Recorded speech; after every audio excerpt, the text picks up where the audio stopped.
Assalamualaikum warahmatullahi wabarakatuh. Kembali lagi dengan saya Nurhaliza Munir dari kelas PTIKE Angkatan 2019 Universitas Negeri Makassar. Di video kali ini saya akan menjelaskan materi pengembangan model desain pembelajaran. Yang pertama, pengertian model pembelajaran.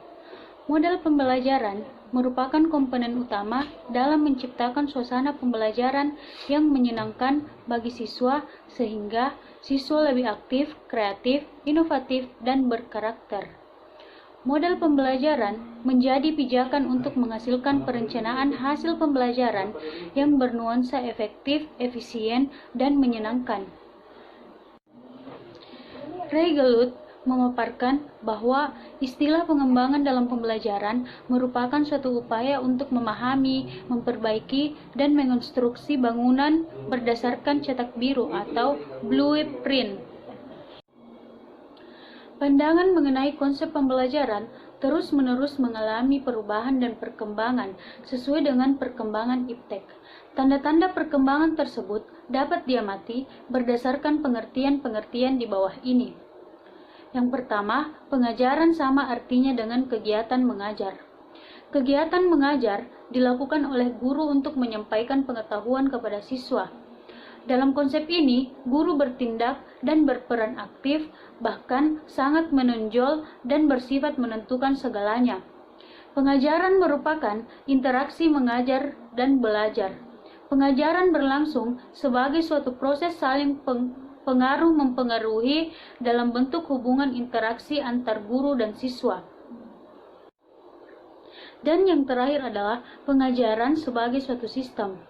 Yang dimaksud dengan pengajaran sebagai suatu sistem yaitu pengertian pengajaran pada hakikatnya lebih luas dan bukan hanya sebagai suatu proses atau prosedur belaka. Pengajaran adalah suatu sistem yang luas yang mengandung dan dilandasi oleh berbagai dimensi, yakni yang pertama, profesi guru, yang kedua, perkembangan dan pertumbuhan siswa atau peserta didik, yang ketiga, tujuan pendidikan dan pengajaran, yang keempat, program pendidikan dan kurikulum, yang kelima, perencanaan pengajaran, yang keenam, strategi belajar mengajar, yang ketujuh, media pengajaran, yang kedelapan, bimbingan belajar, yang kesembilan, hubungan antar sekolah dan masyarakat, dan yang terakhir, manajemen pendidikan atau kelas. Untuk menganalisis detail pelaksanaan pembelajaran, ada beberapa hal yang harus diperhatikan, yaitu materi bahan ajar, pola pembelajaran, model desain instruksional atau pembelajaran. Strategi pembelajaran yang dapat dikembangkan oleh guru diantaranya yang pertama, pembelajaran penerimaan, yang kedua, pembelajaran penemuan, yang ketiga, pembelajaran penguasaan, dan yang terakhir, pembelajaran terpadu. Yang kedua, model-model desain pembelajaran. Model-model desain pembelajaran adalah rancangan model-model pembelajaran yang sesuai dengan situasi dan kebutuhan siswa yang dirancang oleh desainer pembelajaran. Model-model desain pembelajaran ini dirancang sesuai dengan teori belajar dan pembelajaran dari proses pembelajaran, yaitu implementasi teori pembelajaran konstruktivisme, humanistik, dan behaviorisme. Yang pertama, implementasi teori belajar konstruktivisme. Di sini, konstruktivisme diartikan sebagai pembelajaran yang menekankan pada peran aktif pembelajar. Bagaimana upaya dalam belajar akan terjadi jika para peserta didiknya aktif.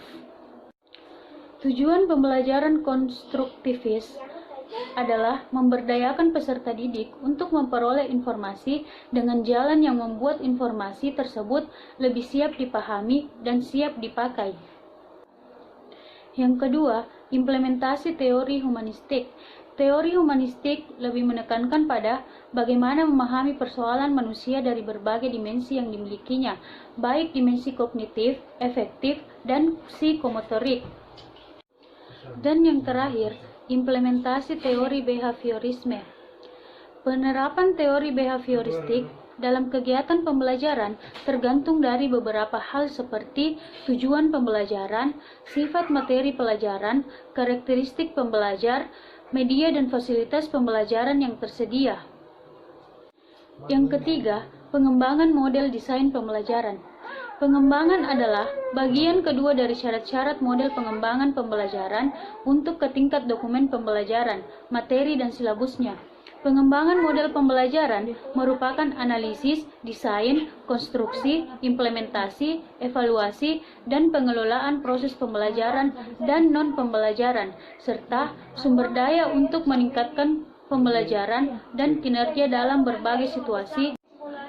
Model pembelajaran merupakan komponen utama dalam menciptakan suasana pembelajaran yang menyenangkan bagi siswa sehingga siswa lebih aktif, kreatif, inovatif, dan berkarakter. Peristiwa pembelajaran merupakan serangkaian dari sistem pembelajaran untuk merubah tingkah laku seseorang sesuai dengan perkembangan ilmu pengetahuan yang dipelajarinya. Itulah tadi sedikit penjelasan mengenai materi pengembangan model desain pembelajaran. Mohon maaf bila masih terdapat kesalahan. Wabillahi taufiq wal hidayah. Wassalamualaikum warahmatullahi wabarakatuh.